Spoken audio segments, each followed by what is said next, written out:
जिंदगी मौत ना बन जाए संभालो यारो, हाँ जिंदगी मौत ना बन जाए।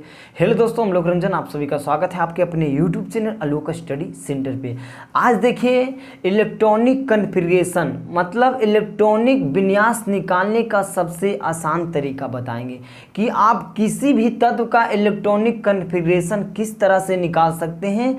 आप 2 सेकेंड में निकाल सकते हैं, बशर्ते आपको इस वीडियो को कंटिन्यू देखना होगा। हाँ, आज के बाद किसी भी तत्व का आपको कोई भी कहेगा इलेक्ट्रॉनिक विन्यास निकालने के लिए तो आप आराम से निकाल सकते हैं।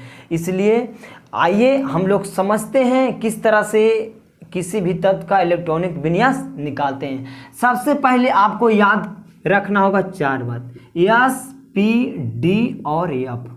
आज के बाद कभी भी आप कंफ्यूज नहीं होइएगा, कभी भी नहीं कंफ्यूज होइएगा। हाँ समझिएगा आगे, एस पी डी एफ इतना याद रहेगा, एस पी डी एफ। और इसका घात, एस का घात 2 और 2 में 4 जोड़ते जाइए 6 हो जाएगा, फिर 4 जोड़ेंगे 10 और फिर 4 जोड़ेंगे कितना 14।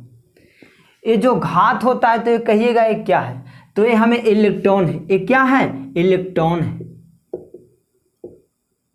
इसका जो घात होता है क्या होता है, इलेक्ट्रॉन होता है।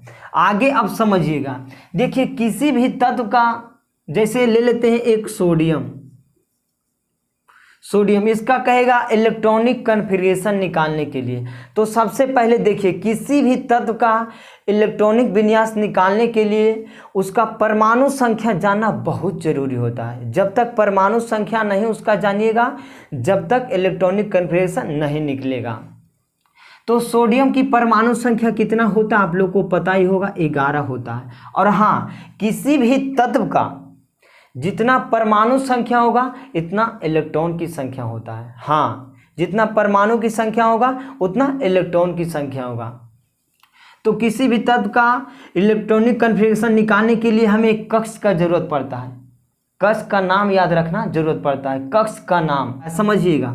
जैसे इलेक्ट्रॉन घूम रहा है, किसी भी तत्व का चारों ओर इलेक्ट्रॉन घूमता है, तो वो कक्ष का नाम याद रखना होगा।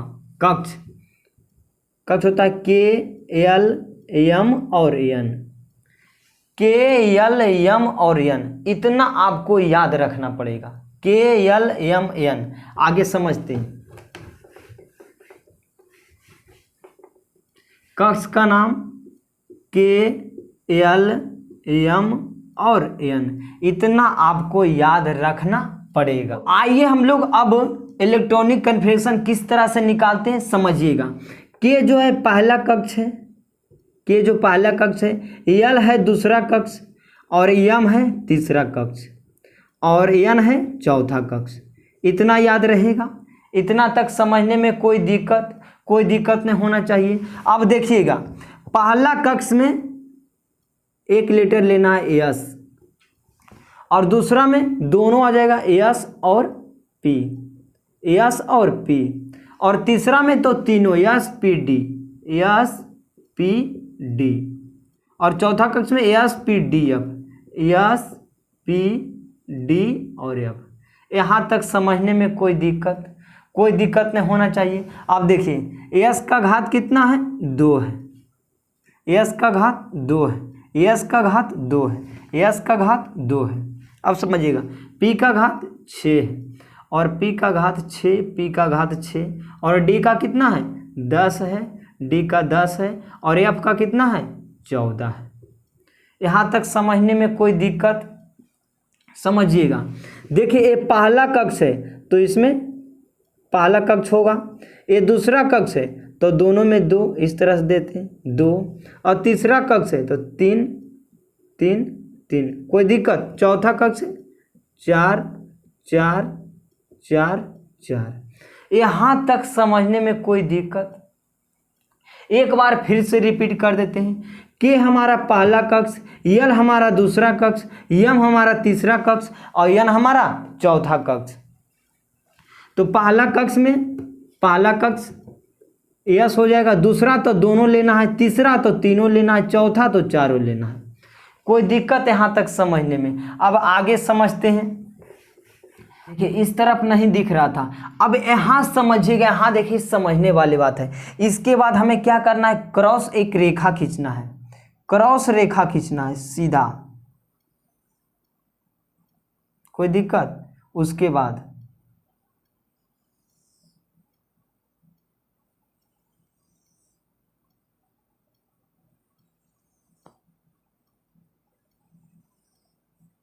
कोई दिक्कत।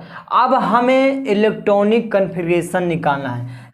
अब देखिए आसान से किसी भी तत्व का इलेक्ट्रॉनिक कन्फिग्रेशन आप आराम से निकाल सकते हैं। आइए समझते हैं। जैसे सोडियम, सोडियम का परमाणु संख्या कितना होता है, 11 होता है, आप लोग को पता ही होगा।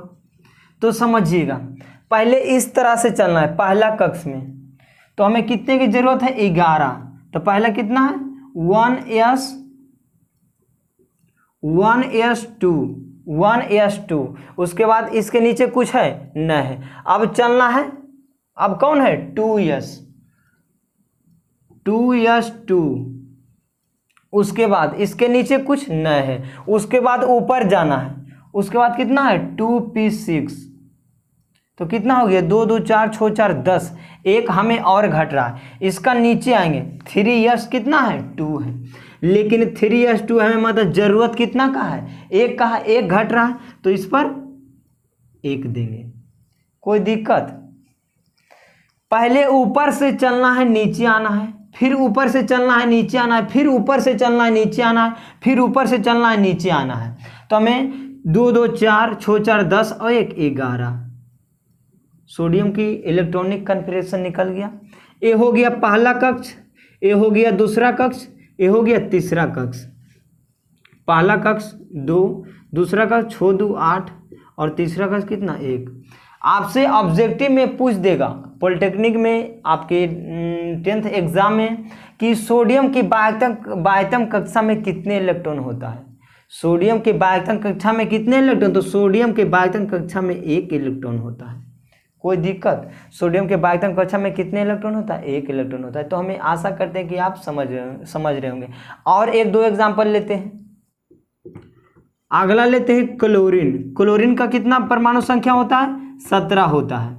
तो समझिएगा, पहले ऊपर कितना, 1s2, उसके बाद नीचे कुछ है नहीं है, उसके बाद आना है 2s2, उसके बाद नीचे कुछ है नहीं है, उसके बाद ऊपर जाना है, 2p कितना है, 2p6, उसका नीचे आना है 3s2। अब कितना हो गया, 2 2 4 6 4 10 2 अभी 12 हुआ है, तो हमें 5 की जरूरत है। तो यहाँ तक तो खत्म। अब फिर ऊपर जाना है 3p6, लेकिन हमें जरूरत कितना का है, 6 4 10 और 2 12, 12 5 17, हमें 5 की जरूरत है, लेकिन यहाँ 6 है, तो हमें 5 की जरूरत है, तो यहाँ 5 दे देंगे, कोई दिक्कत। क्लोरीन की परमाणु संख्या 17 होता है। तो 2 2 4 6 4 10 2 12, 12 5 कितना, 17। तो यहाँ आ गया 2, उसके बाद 6 2 8, उसके बाद 5 और 3 8, 2 8 8, हमें इलेक्ट्रॉनिक कन्फिग्रेशन निकल गया। तो इसमें पूछेगा क्लोरीन की बाह्यतम कक्षा में कितने इलेक्ट्रॉन होता है। तो क्लोरीन की बाह्यतम कक्षा में कितने इलेक्ट्रॉन होते हैं, 8 इलेक्ट्रॉन होता है, कोई दिक्कत समझने में। और किसी का एग्जाम्पल ले सकते हैं, एल्युमिनियम। तो एल्युमिनियम की परमाणु संख्या कितना होता है, 13 होता है। तो उसी प्रकार निकल जाएगा इसका भी। एल्युमिनियम 1s2, 2s2 खत्म, उसके बाद 2p6, उसके बाद 3s2, कितना हो गया, 2 2 4 6 4 10, 10 और 2 12, हमें 1 घट रहा है, तो 3s खत्म। ऊपर जाएंगे कितना, 3p में जाएंगे, 3p कितने की जरूरत है, 1 का जरूरत है, तो 1 देंगे। अब हो गया 2 2 4 6 4 10, 10 और 2 12, 12 1 13, कितना आ गया, 2 6 2 कितना, 8 और 3 1 2 1 3, 2 8 3 इलेक्ट्रॉनिक कन्फिग्रेशन। तो आपसे पूछेगा कोई एल्युमिनियम के बाध्यतम कक्षा में कितने इलेक्ट्रॉन होते हैं? तो एल्युमिनियम के बाध्यतम कक्षा में कितने इलेक्ट्रॉन होते हैं? 3 इलेक्ट्रॉन होते हैं। तो उम्मीद करते हैं कि जितना बताएं समझ में आप लोग को आ गया होगा।